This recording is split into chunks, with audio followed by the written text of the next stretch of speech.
I think my neighbor's past is not as ordinary as everyone thinks. I do not say that lightly.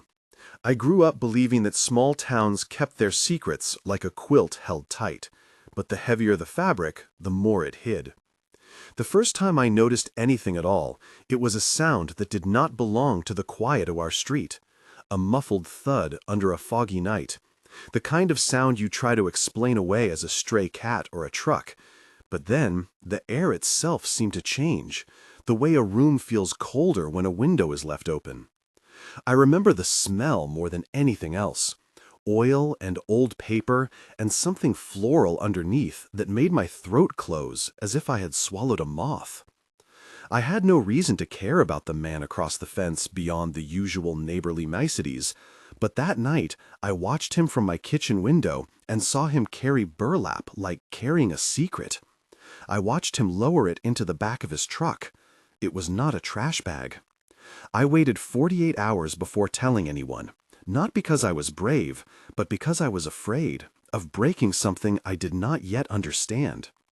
What I will tell you now is everything I found, everything I tested, and why I stopped trusting the face I saw every morning when I dug my car out of the snow. Stay with me, because this begins with a neighborly wave and ends in a vault I did not know our town kept beneath it. My name is Maya Franklin. I was 32 when this began. I am short on patience and long on records. I work part-time as a paralegal, which means I know the value of paper and the terror of gaps in evidence. I live alone in a small house built in the 40s, with creaky stairs and a porch that sounds like a throat clearing when the wind comes right. I grew up 2 hours away, bounced between relatives after my parents divorced, and learned early that files and lists bring order to chaos. My mother taught me to catalog grief the way a librarian catalogs books, neat, sequential, and with marginal notes. My father taught me to watch people for the tells they did not know they had. Those lessons made me good at noticing inconsistencies. They did not prepare me for the way a person could hide an entire life behind a friendly nod. I had a steady group of friends, a sister named Lena who lives in Denver, and a small community that trusted the illusion of safety. I would later learn how dangerous it is to believe in illusions. Across the street lived Tom Hargreaves. He was 58 when I met him, retired from the county maintenance crew, with a laugh that could start a conversation in the middle of a funeral. His wife Elaine came by my porch one summer morning with muffins, and their son Marcus once helped me carry a mattress up 2 flights of stairs. Tom kept his garden neat and his trash cans in the same place, and he earned his place in the neighborhood by being helpful in small, reliable ways. But Tom had a past that folded into his present the way a map can hide a crease. I later found records of a different name on his military discharge papers, an old address in a state 300 miles away, and a police report from the 80s that mentioned a missing boy in a county Tom swore he'd never been in. Those papers did not match the man who shoveled my driveway or brought over a casserole when my sister passed. At first I thought the mismatch was innocent, a man reinventing himself like many do. Then I found the photographs stuck to the back of a book in his study. A child in a burlap sack, the edges of a shovel in the frame. That photograph would become evidence, but first it became a seed of doubt that grew into an obsession. The inciting incident happened on an October night, the kind when the fog sits low and the street lamp halos look like ghostly moons. I had been at Lena's, consoling her over a small injustice at work, when I came back and saw the truck idling in Tom's driveway with the back open. There were shadows moving in the bed and the silhouette of someone making the motions of folding something heavy. I stepped onto my porch, barefoot, and the boards were cold enough to blur the outline of my feet. I could hear the gravel crunch when he stepped off the tailgate. For a moment, I thought I was imagining it, because that is how the brain tries to keep you sane when something does not fit your story of the world. Then I saw him lower a plywood crate into the truck, nails catching the moonlight in a way that made them look like teeth. I have told this to officers and friends and felt silly each time describing it, but there was a sound like breath against fabric when he tied the crate down, And in that breath, I felt the presence of something else, an urgency that was not normal. I did not call 911. I walked around the block twice, trying to convince myself it was a garden box, a compost bin, anything harmless. I failed. The next morning, I confronted Tom in his driveway over the hedge. He had coffee in both hands and a newspaper tucked under his arm. He smiled like a man about to apologize for forgetting a name. We had a long exchange that is important because it shows how truth can be smoothed like dough until its edges are gone. "You looked worried last night," he said. "I was just moving an old bench," he said. "You should not go prowling around other people's property," he said. "Do you know how that sounds?" I said I saw the crate. He said the crate was empty. I asked him whose woodshop he used. He named a man I knew by reputation, someone who did benches for the church. I asked why he was moving it at midnight. He said he could not sleep. I asked why he had a photograph of a child in his study. He looked at me then, and in his eyes I saw a flicker of something that did not belong to the man who brought casseroles. "Old things," he said. "People change." The exchange lasted longer than my courage. By the end, he offered me a slice of pie and a promise that he would get the bench out of there soon. That promise became a lie. I started doing what I know how to do: gather evidence and build a chain of custody that could stand scrutiny. My first document was the photograph, photographed by me with my phone because I could not bring myself to take the original from his study. My second piece of evidence was a scrap of fabric I found snagged on his fence, a burlap fiber with a dark stain. My third was a receipt from a hardware store across town with Tom's name on it, dated in a month he swore he had been in another state. I kept everything in a shoebox in my pantry, as if I were preparing an exhibit. I created labels, dates, times. Chain of custody mattered to me because it is the only honest language a courthouse understands. I learned to bag samples with zip ties, to log who had touched them, and to photograph everything in situ. I contacted a technician at a private lab, Omar Patel, who had worked with my paralegal firm on evidence before. Omar agreed to run a preliminary DNA test on the burlap fiber for a fee. The DNA test would be my first attempt to turn suspicion into science. The description of the testing process deserves being clear. The fabric was swabbed with sterile cotton, then subjected to extraction to isolate any cellular material. The lab used a standard PCR amplification, targeting short tandem repeats to create a predictable profile. Positive identification requires matching at least 12 loci for a high-confidence result, and the lab documented every transfer under signed custody forms. Results typically took 5 to 7 business days for a partial profile, but can be expedited. Omar kept me updated with photographs of the gel runs and the SDS sheets. He treated the sample like it mattered because I had paid him to care. The test returned a partial profile that matched a name I would later learn to hate. The phrase chain of custody became my talisman. Without it, the evidence would be dismissed as the rambling of a paranoid neighbor. The first public pushback came not from the police, but from our municipal clerk, Ruth Myers, who I had always considered a friend of convenience because she registered my dog license and mailed my property tax bills. I walked into the town hall with my shoebox under my arm and asked to file a complaint.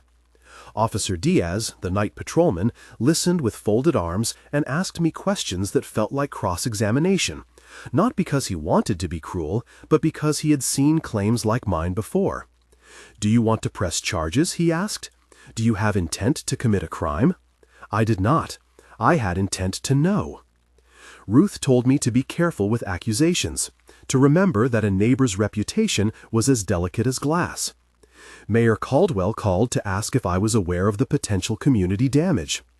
Marcus, Tom's son, tried to calm me with that youthful certainty that family solves everything. The town's default was to protect its own, to prefer a crooked peace over the messy business of truth. That institutional inertia would later make me an outlaw in my own streets. As the weeks lengthened, I began to map a pattern. A news clipping from the archive, found by Jenna Morales, a local reporter who had once written a piece about my sister's charity drive, revealed a missing boy from 23 years ago in a county Tom had reportedly visited. I located a flight record with a variant of Tom's name. I found a rental agreement in a storage facility with the initials T.J. Hargreaves, the same initials Tom used in his gun club membership but not on his Social Security card. Each discovery felt like turning a key in a lock. I built a timeline and drew lines between addresses on old maps in the library basement where the air smelled of dust and mildew and something like danger.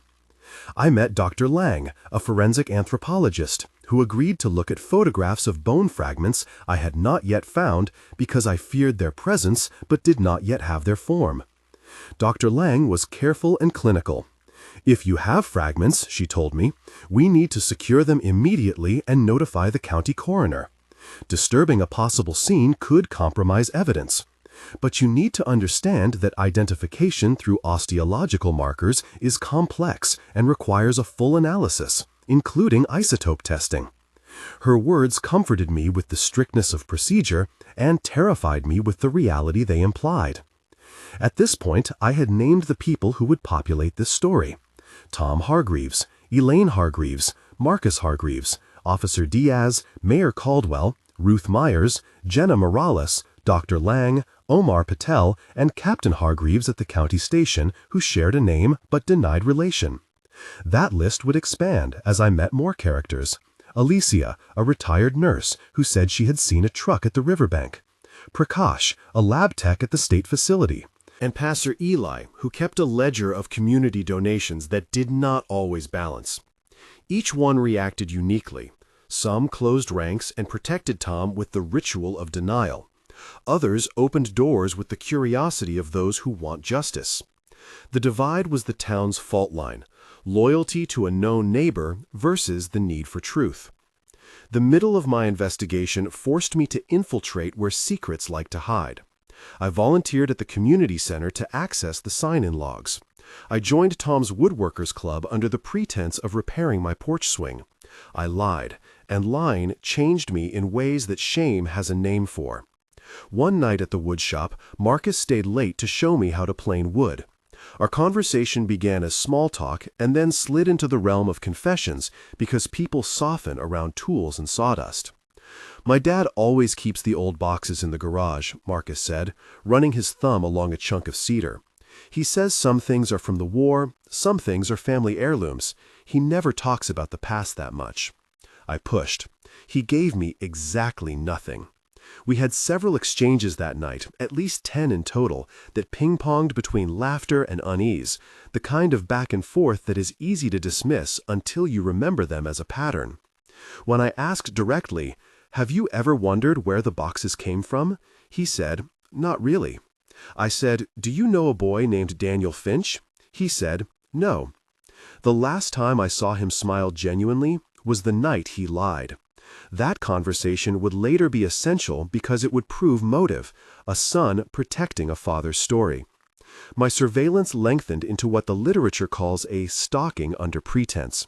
I videotaped movements with a camera I mounted in a shrub, documented times when the truck left and returned, and logged the people who visited.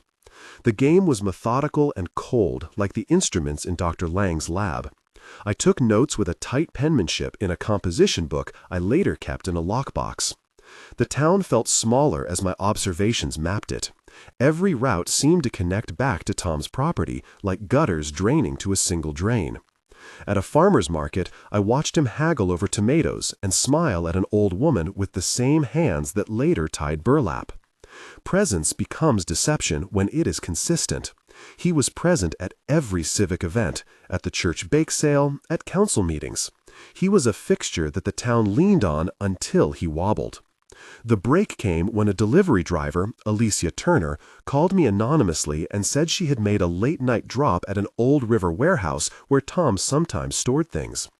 She described a cellar door, a rusted vault that was always kept locked, and the smell of brine when the air came up from the river. She told me this with a tremor in her voice you only get when you decide to tell something you have held for years. I met her under the pretense of sharing community gossip and coaxed the details out of her. That conversation became a key when it unlocked a map of places Tom frequented: cellars, storage sheds, a house no one wanted to talk about. "There was a locked vault," Alicia said, "and once I heard animal sounds coming from there. I thought it was rats, but it was a sound like a throat. I left." She gave me a name of a man who had once worked at the warehouse, Harold, who had since disappeared. I called the warehouse number the next day and was told a story about water damage and mold. The town's collective amnesia is a protective mechanism until it is not. The hour of confrontation came sooner than I expected, because the universe has a way of making things reach a point. I arranged to meet Tom at his house, where the oak table held a vase of hydrangeas and a bowl of apples. The weather was crisp. The light through the kitchen window painted the table in rectangles. I had allies now. Jenna Morales had started asking questions publicly, and Captain Hargreaves at the county station, though unrelated, had pulled old files that made me uncomfortable for the way they hinted at oversight. I stood in Tom's kitchen and said, "I know about the photograph." He looked at me and laughed, a laugh that was too quick for comfort. "You are making a lot of fuss about nothing," he said. "You have my sympathy," I said. "Who is Daniel Finch?" He set his mug down with hands that did not shake. "You need to stop inventing things," he said. "You will ruin people with accusations." Our dialogue stretched into a long series of exchanges, 10 to 12 in number, with each reply a layer pulled back to reveal more of his theater. He admitted to having a past, but denied any violence. He spoke of a brother who had died, of a bench built in memory of someone, of an old debt he had paid. I challenged each thread, with documents, with receipts, with a printed copy of the partial DNA match. His face moved through colors, defensive, then pleading, then a glassy numbness. "Why are you doing this?" he asked at one point. "Because someone is missing," I said. "Because a photograph is a body until proven otherwise," I said. "Because I cannot live with my hands in my pockets." That exchange ended with him slamming a cabinet door and my standing in his kitchen, smelling cinnamon and oil and the cold metal of an accusation. After the confrontation, I found things I had not known to look for: a shed key hidden in a flower pot, a ledger with names and times and cryptic notes, and underneath a false floorboard, artifacts, children's toys with teeth marks, a scrap of cloth with mud that matched river silt. I took photographs and texted them to Omar, who told me to bring the items to his lab. The way evidence travels matters. Omar asked for signed forms and took pictures of the items with a sterile blue background. He used nitrile gloves and logged photographs with timestamps in a digital record. The process was slow and sanctified by technique, because if something broke, if a chain was dropped, the whole thing could be dismissed. The town's attorneys would later argue contamination. My job was to limit their ammo by honoring procedure. The lab work revealed traces of a molecule not commonly discussed outside specialized labs, a unique protein that indicated prolonged exposure to freshwater flora. That detail later connected to the river warehouse and to a place Tom said he had never gone. One night, as my investigation was bearing fruit, a creature came into the story in a way I had not expected. We had found a pattern of deaths and disappearances stretching back decades, and with the pattern came talk of a presence, a local superstition that things take on forms. People called it the seed. Some told stories of men who went to the river to bury troubles and came back different. The word transformation began to appear in logbooks as if someone had been using a metaphor to avoid naming a process. This is where science and folklore collided. I met Prakash, a biochemist at the State University, who was fascinated by historical accounts of seeds, organic masses found in wet, anaerobic environments that could harbor unusual microbial life. He explained, in a crisp 250 to 350 character clinical summary, that when organic matter decomposes under unique chemical conditions, unique microbial communities can evolve, creating metabolites that interact with human tissue in ways that can alter behavior transiently. He used words like metabolites and anaerobic decomposition, and talked about incubation times and pH levels. It was technical but readable enough to be terrifying. Prakash agreed to test soil samples I had taken, and his reports were the first time I felt that the weirdness had a plausible, if unsettling, mechanism. When I confronted Tom with the soil report showing metabolites consistent with prolonged submersion in the river and with traces matching the vault, his denial shifted toward anger. He said, "You are imagining a conspiracy." I said, "You are the only man who matches the pattern." He said, "I loved that child once." I said, "Show me." He could not. That inability tore at him. His face broke into a map of regret. The dialogues in that confrontation were long, arduous, and raw. There were at least a dozen exchanges in which he tried to deflect with politics, with grief, with the ordinariness of his life, garden, church, PTA meetings, and I kept returning to the photograph, to the ledger, to the DNA. At one point he whispered, "There is more," and his voice had the texture of someone with despair. A secret too heavy to carry. I pushed, and between the coughs and excuses, he told me about a place he called the Vault. The vault was not a cinematic concrete bunker, but a weathered iron door leading to a cellar under a warehouse at the river's bend. It smelled of wet metal and old rope. Inside, under a low bulb, were shelves with jars and boxes labeled in careful script. The items felt cataloged, like a botanist's collection, except for the way some jars contained things that looked like seeds but pulsed faintly in the lamplight, as if alive. Tom spoke of them as an inheritance from a man he had once known, a man who believed that certain seeds prolonged memory. They were supposed to keep memory, Tom said. They were supposed to keep what we needed to remember. I thought he meant nostalgia until I watched him open a jar and a faint odor of earth rose like a breath. Later, when Dr. Lang examined the jars, she found organic tissue microstructures that were indistinguishable from plant pith, but with cell walls showing protein bands atypical for flora, and suggesting a cross-kingdom presence. She used formal reports, isotopic analysis, and micrographs to document it. The technical description she provided had a clinical certainty that contradicted my intuition that I was losing my mind. The jars were seeds in a literal and a metaphoric sense. Each one had a label with a name. The labels matched names that had gone missing. The discovery of the vault was the turning point. Once you know that someone has been intentionally preserving parts of other people, the moral terrain changes. I had a choice: turn the evidence over to an institution that had already been slow to act, or take matters into my own hands, because I had become, unwillingly, the custodian of other people's unanswered disappearances.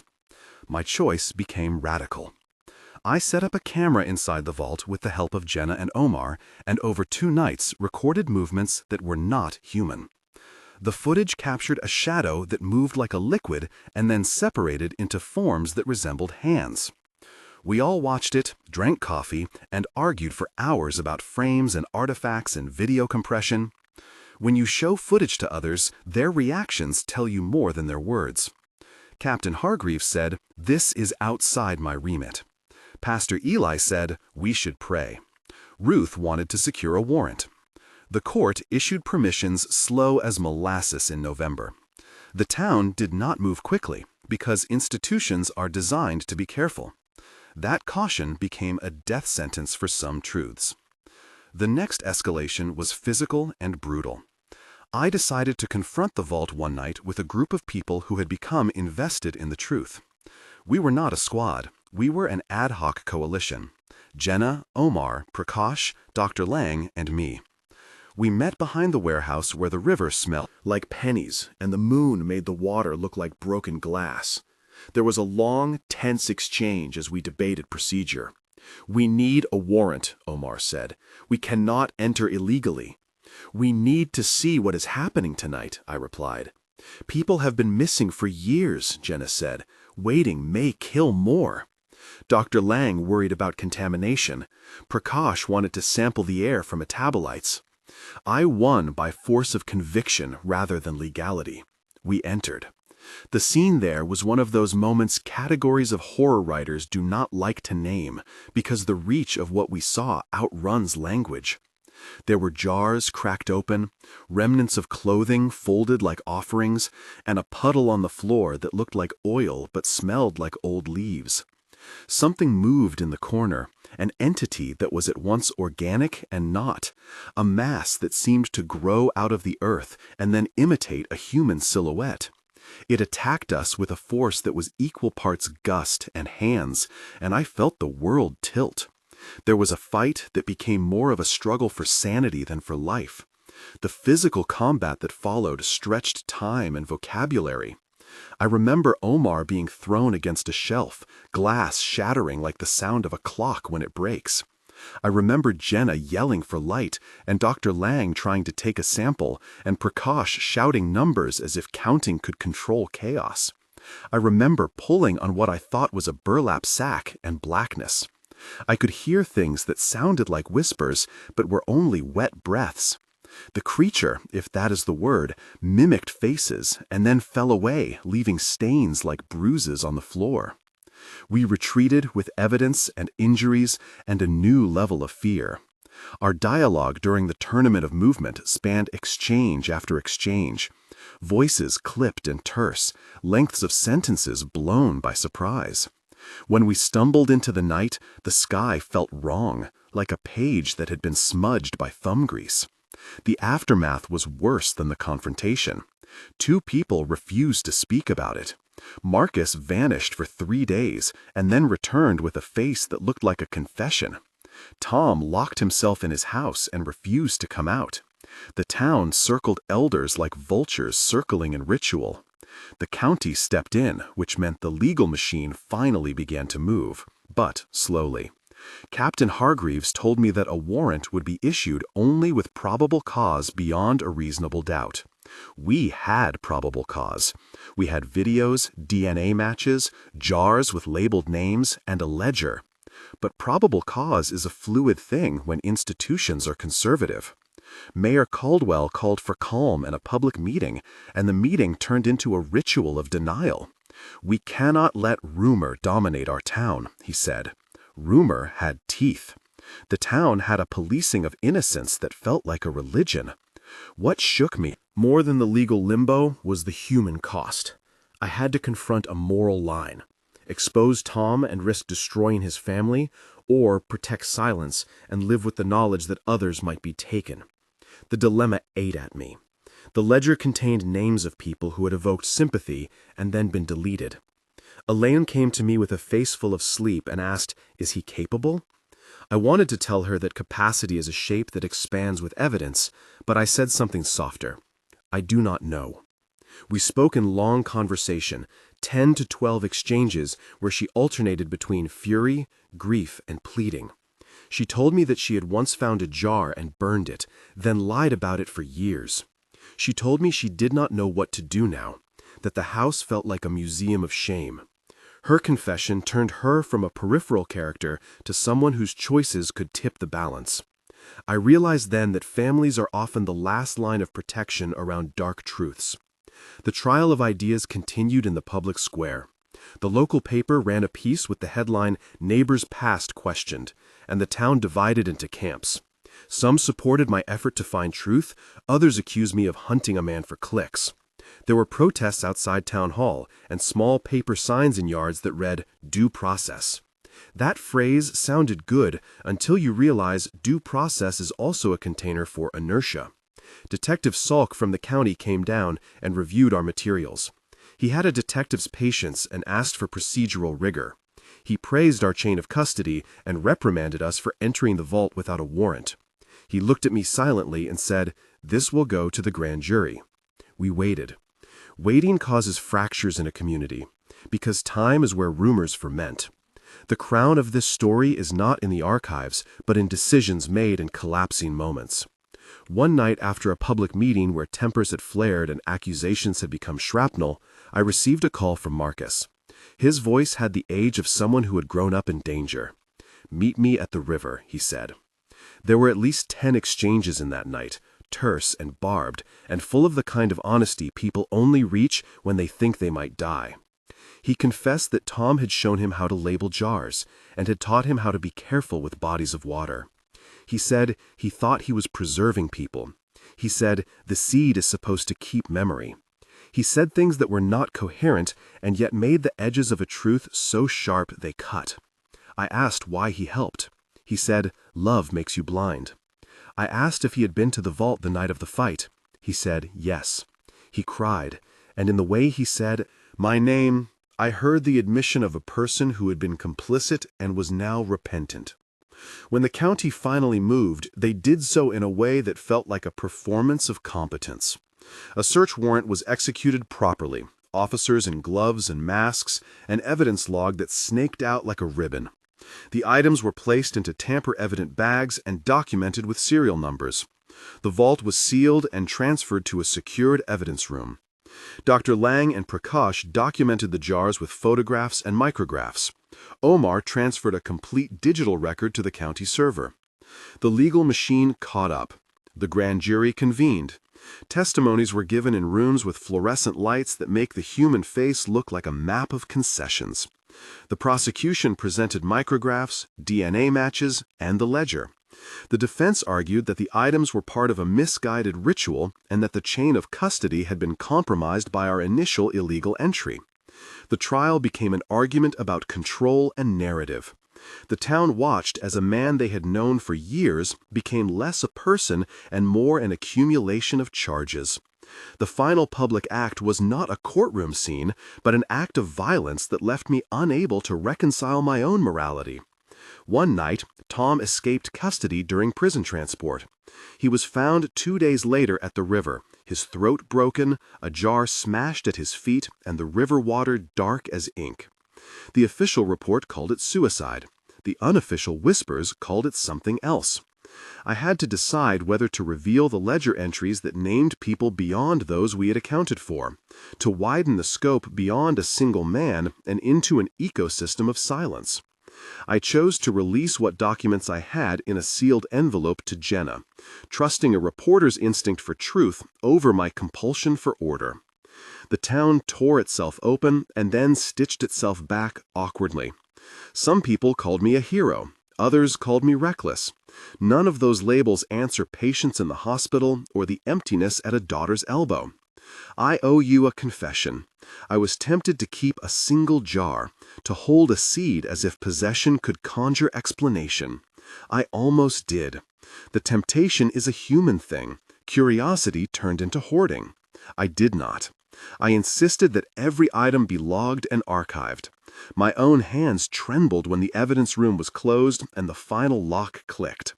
The chain of custody was never more important than then because it was the last line between legal reality and rumor. The jars went to a university lab under a restricted log, with Prakash supervising sample transfers.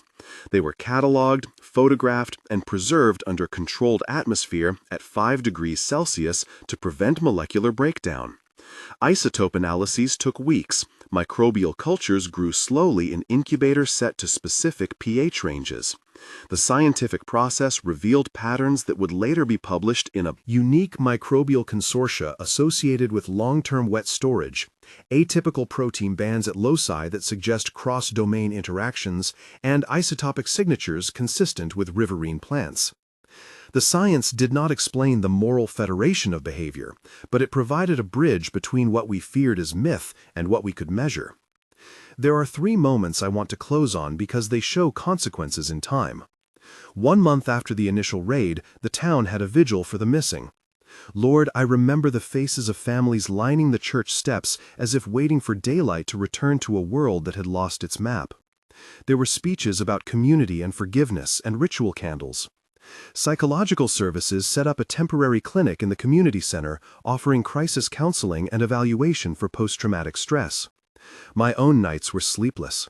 I saw images of jars when I closed my eyes and woke with the metallic aftertaste of river water.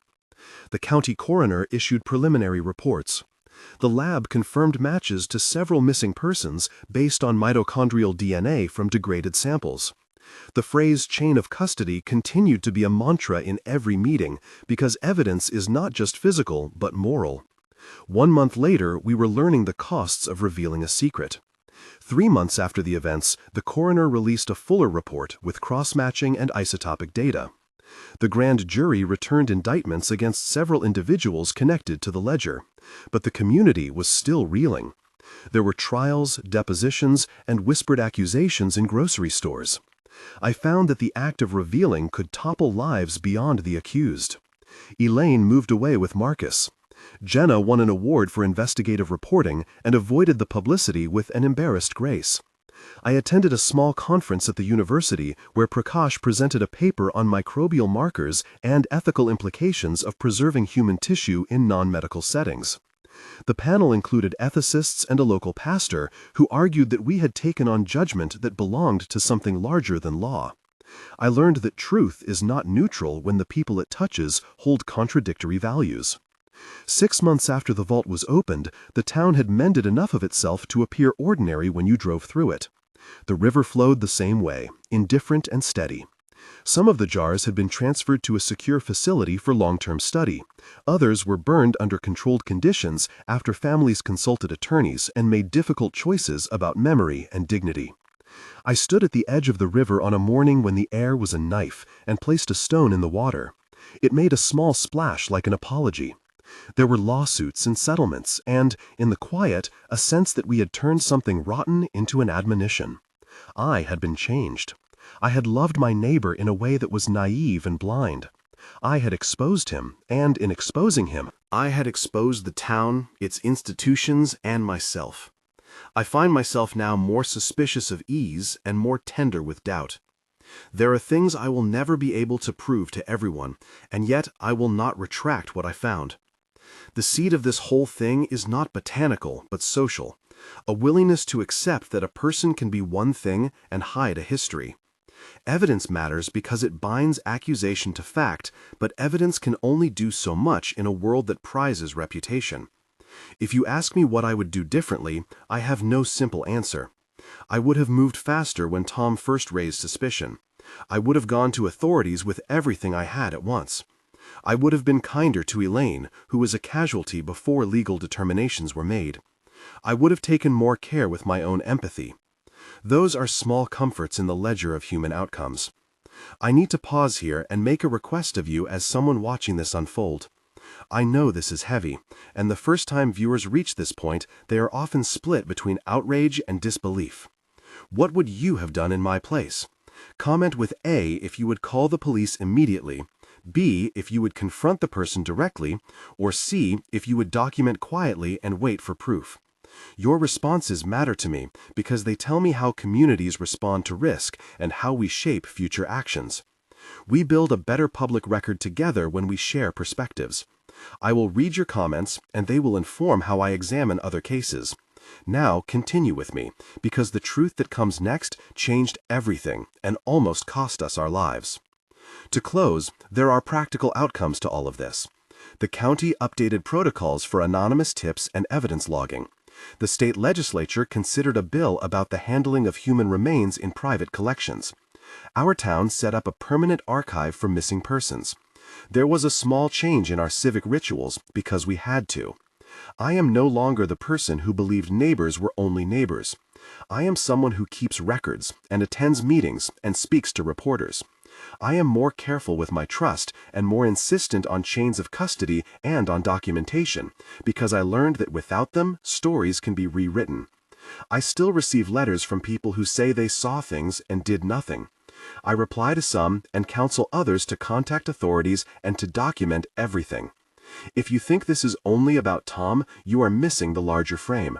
The vault, the jars, the ledger, and the seed all speak to how communities can harbor dangerous practices under the guise of memory. The transformation I witnessed was not merely chemical or biological, it was social. When we choose to keep our eyes turned away, we become part of the preservation process. I do not want to end on a clean verdict, because life rarely allows neat closures. But I will say this. When you see a piece of evidence, treat it like a promise. Chain it carefully, guard it like a relic, and pass it to people who know how to read its handwriting. If you want to hear more accounts like this and help build a community that values careful investigation over rumors, subscribe and be part of a space that seeks measured truth. I will leave you with an image that has stayed with me. The jars under the lamp, little names written in ink that had faded but had not lied. The town rebuilt itself slowly, and sometimes I walk past Tom's old house and imagine the bench he said he built in memory of a brother. I think about how love can distort and how memory can be weaponized. I still dream of those jars and sometimes wake with my palms smelling of river silt. I keep a small photo of the evidence log in my wallet, not as a trophy, but as a reminder that truth is messy, and that sometimes the only way to honor the missing is to tell the exact story of how they were taken. If you take anything from this, let it be that presence matters much more than appearances, that a chain of custody is not paperwork but respect, and that the seed of a secret can grow into a harvest of violence if we let it. Thank you for listening to this confession.